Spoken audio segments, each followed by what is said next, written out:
The stone walls are burning, not from fire, from something worse. A woman clutches her child against the carved pillar of a temple that took 3 generations to build. The air smells like copper and ash. Outside, men are screaming in languages she's never heard before. The ground shakes, not from earthquakes, from boots. Thousands of them. She presses her palm against the hieroglyphs her grandfather carved into the wall. They glow faintly in the firelight. Sacred, ancient, soon to be dust. Someone kicks in the door, and everything that her people built for 1,000 years is about to vanish in a single afternoon. This isn't a made-up story. This is what happened to some of the most advanced black civilizations the world has ever seen. Empires that had universities when Europe was still burning witches. Cities with running water when London was drowning in its own filth. Kings who controlled trade routes that stretched across 3 continents. And then, they were gone. Erased, buried, forgotten. Here's what they never told you. And trust me, you're not ready for this part. Let me take you back. Way back. Before the slave ships, before colonization, before the word Africa was even used to strip an entire continent of its identity. There was a time when black civilizations weren't just surviving, they were dominating. We're talking about the Kingdom of Kush, which conquered Egypt and ruled it for nearly a century. The Mali Empire, so rich that when its king went on pilgrimage, he crashed the gold market in 3 countries. Great Zimbabwe, a stone city so massive and advanced that European colonizers refused to believe black people built it. The Aksumite Empire, a superpower that minted its own currency and traded with Rome, India, and Arabia as equals. These weren't small tribes. These weren't primitive societies. These were empires. And they were erased so thoroughly that most people today have never even heard their names. But here's the thing that'll make you angry. They didn't just fade away. They were destroyed. On purpose, systematically, and then written out of history like they never existed. Let me show you how. Let's start in the Nile Valley, around 750 BCE. The Kushites, a black civilization south of Egypt, have been watching their northern neighbors for centuries, learning, growing, building. And then they make a decision that will change everything. They invade Egypt. Not with savagery, with strategy, with skill, with an army so disciplined that Egyptian resistance crumbles in weeks. King Pi, a Kushite pharaoh, marches into Memphis and takes the throne. His dynasty becomes Egypt's 25th dynasty. Black pharaohs rule the most powerful empire on earth. They build pyramids, they restore temples, they push back Assyrian invasions. For nearly 100 years, Kush is Egypt. But here's where it gets dark. The Assyrians come back, harder, with iron weapons the Kushites can't match. They burn the cities, they salt the fields, they erase the inscriptions. And when the Kushites retreat south to rebuild, history does something even worse. It pretends they never were there. European archaeologists in the 1800s find Kushite statues, clearly African features, clearly black, and they literally break off the noses to make them look more Egyptian. Museum plaques describe them as Nubian servants. Not kings, not conquerors. Servants. The same people who ruled Egypt are rewritten as footnotes. Now let's jump forward. It's 1324, West Africa. A man named Mansa Musa is about to go on pilgrimage to Mecca. Standard religious journey, right? Wrong. This man is so rich that when he travels, he brings 60,000 people in his caravan, 12,000 slaves, each carrying 4 pounds of gold, 80 camels, each carrying 300 pounds of gold, Architects, scholars, soldiers, and enough wealth to destabilize economies. He's not just rich, he's stupid rich. When he stops in Cairo, he's so generous, giving out gold to everyone he meets, that he crashes the gold market for a decade. The value of gold in Egypt, Mecca, and Medina plummets because one African king was too generous. Back home, Mansa Musa rules an empire the size of Western Europe. The Mali Empire controls the gold and salt trade. It has universities in Timbuktu with 25,000 students. It has libraries with hundreds of thousands of manuscripts. This is the 1300s. While Europe is dying of plague and illiteracy, Timbuktu is a center of learning, science, and culture. And then, the Portuguese arrive. At first it's just trade, then it's duns, then it's divide and conquer, then it's slave raids. The empires fracture, the cities burn, the manuscripts are stolen or destroyed. And when European historians finally write about Mali, they call it a tribal federation. Not an empire, not a superpower, a tribal federation. Let's talk about the one that really pissed off the colonizers. Around 1100 CE in what's now Zimbabwe, a civilization builds a city out of stone. Not mud, not wood, stone. Massive granite walls, some over 30 feet high, no mortar. Just precision-cut blocks fitted together so perfectly that you can't slide a blade between them. The Great Enclosure, the largest ancient structure south of the Sahara. Population estimates say up to 18,000 people lived there. They traded gold, ivory, and iron with Swahili merchants on the coast, who traded with Arabia, India, and China. This was a thriving metropolis. But here's where it gets insane.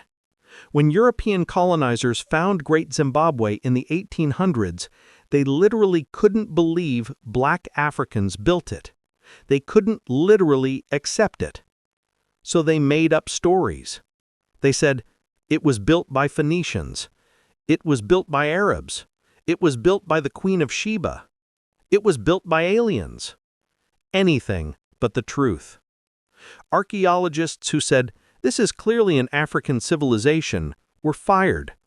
The Rhodesian government, yes, the white supremacist colonial government, banned research that contradicted the "foreigners built it" narrative. For decades, the truth was illegal. And even after Zimbabwe gained independence in 1980, the damage was done. Most textbooks still barely mention it. Most people have never even heard of it. One of the greatest architectural achievements in African history erased. So, what happened? How do entire civilizations just disappear?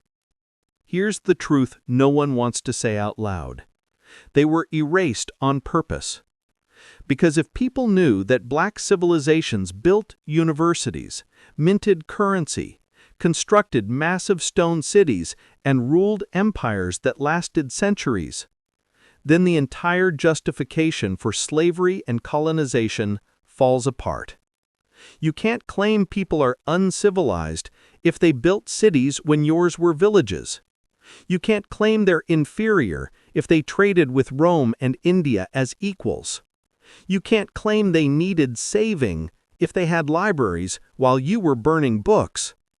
So history had to be rewritten. And it wasn't just accidental. It was systematic. Let me show you how they did it. Step 1. Physical destruction.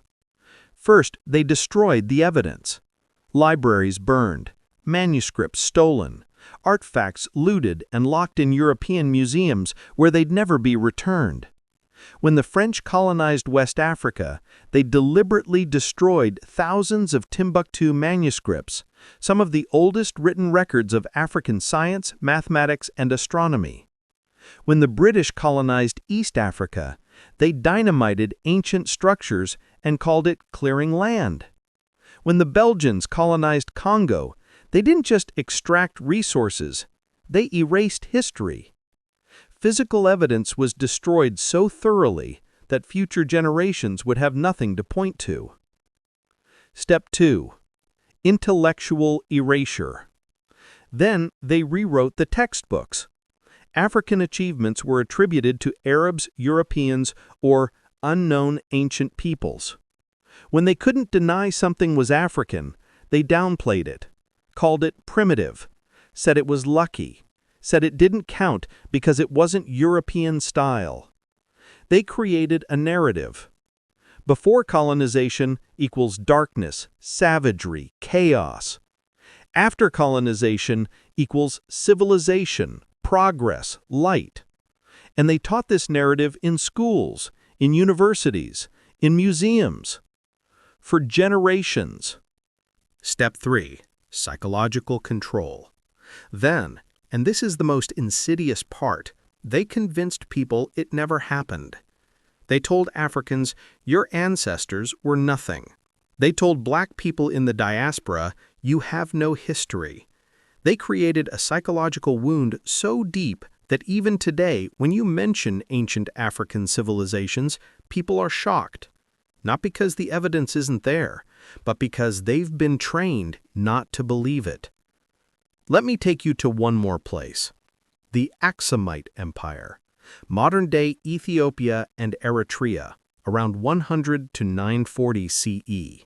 This is a civilization that minted its own gold, silver, and bronze coins, one of only 4 empires in the world at the time to do this, built towering stone obelisks, some over 100 feet tall, traded directly with Rome, Persia, India, and Arabia, had a written language, Ge'ez, that's still used today, converted to Christianity in the 4th century, before most of Europe.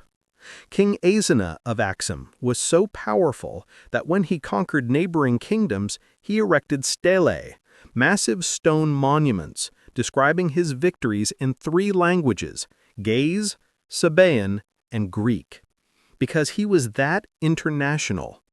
This empire controlled trade routes across the Red Sea. It influenced politics in the Arabian Peninsula. It was a major player in world events. And then, Islam spread across the Middle East and North Africa. Trade routes shifted. Aksum's power declined. Internal conflicts weakened the kingdom. By the 10th century, the empire fragmented. The cities were abandoned. The stelae fell. But here's the thing. Aksum didn't just fade away. When European colonizers arrived centuries later, they found these massive stone structures and, just like with Great Zimbabwe, refused to believe Africans built them. They said, these must be Roman, these must be Greek, these must be anything but African. And even though modern archaeology has proven beyond any doubt that Aksum was a black African superpower, most people still don't know it exists. Here's what makes me angry. It's not just that these civilizations fell. Civilizations fall all the time. Rome fell, the Mongol Empire fell, the Ottoman Empire fell. That's history. But Rome is still taught in every school. Mongols are still in movies. Ottomans are still respected. But Kush, Mali, Aksum, Great Zimbabwe? Erased. And it's not because they weren't important. It's because acknowledging them would disrupt the lie. The lie that African people had no history, no culture, no achievements. The lie that justified slavery, colonization, genocide, exploitation. Because if you can convince people that a group has no history, you can do anything to them. You can steal their resources and call it development. You can steal their land and call it civilization. You can steal their bodies and call it progress. But if people knew the truth, that black civilizations were building universities while Europe was in the Dark Ages, that African kings controlled global trade, that African architects built structures that still baffle engineers today, then the entire system falls apart. Let me give you some facts they don't teach in school. Fact 1. The University of Timbuktu was founded in 1100 CE. That's before Oxford, 1096 CE, and Cambridge, 1209 CE. It had the largest collection of manuscripts in the world outside of the Library of Alexandria.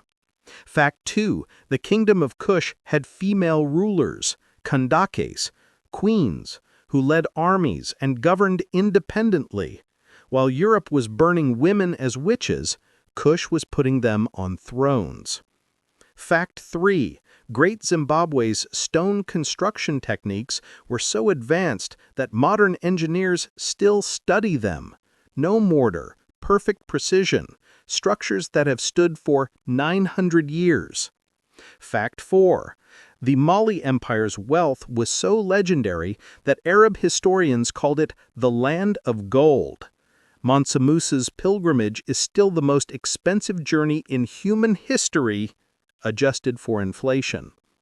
Fact 5. The Aksumite Empire minted coins with crosses on them in the 4th century. They were Christian before most of Europe converted. They had diplomatic relations with Byzantium. They were a global power. These aren't myths. These aren't exaggerations. These are facts. Backed by archaeology, backed by manuscripts, backed by artifacts sitting in museums right now. But they're not taught, because the truth is dangerous. So why does this matter today? Because the erasure didn't stop. It's still happening. When Hollywood makes a movie about ancient Egypt, they cast white actors. When textbooks talk about civilization, they start with Greece and Rome. When people talk about black history, they start with slavery, as if black people's existence begins with oppression. And that does something to a person's mind. If you grow up never seeing your ancestors as builders, as kings, as scholars, you start to believe you come from nothing. And if you believe you come from nothing, you'll accept anything. Low wages, bad schools, systemic oppression. Because in the back of your mind there's a voice saying, "This is all we deserve." But that voice is a lie. A lie built on centuries of erasure. And the moment people learn the truth, that their ancestors built empires, controlled trade routes, constructed architectural marvels, wrote books, minted currency, and ruled as equals on the world stage, everything changes. Because you can't oppress people who know their history. You can't exploit people who understand their power. You can't erase people who remember who they were. The good news is, the truth is coming out. Despite centuries of suppression, African scholars, archaeologists, and historians are uncovering the evidence. In Timbuktu, families have been hiding manuscripts in basements and attics for generations, preserving them from colonizers, from extremists, from anyone who would destroy them. In 2013, when al-Qaeda-linked militants tried to burn the libraries, local librarians smuggled hundreds of thousands of manuscripts out of the city in secret. They risked their lives to save history. In Ethiopia, researchers are restoring ancient Ge'ez texts and digitizing them so the world can access them. In Zimbabwe, the government is finally reclaiming Great Zimbabwe as the national symbol, putting it on currency, teaching it in schools, making sure the next generation knows the truth. In West Africa, universities are being rebuilt. The legacy of Timbuktu is being restored. The stories are being told again. And every time someone learns the truth, the lie gets weaker. Here's what they don't want you to know. Black civilizations didn't disappear because they were weak. They disappeared because they were threatening. They were proof that the narrative was a lie. So they were destroyed, systematically, intentionally. And then they were erased, from books, from memory, from history itself. But here's the thing about truth. You can bury it, you can burn it, you can try to erase it for centuries. But it always comes back. Because the stones are still standing, the manuscripts are still being found, the artifacts are still in the ground, waiting. And every time someone digs, every time someone searches, every time someone asks questions, another piece of the truth comes to light. So if you learned something today, don't keep it to yourself. Share it. Talk about it. Make sure the next generation knows. Because the greatest act of resistance is remembering. When they tried to erase your history, you brought it back. When they said you came from nothing, you proved you came from everything.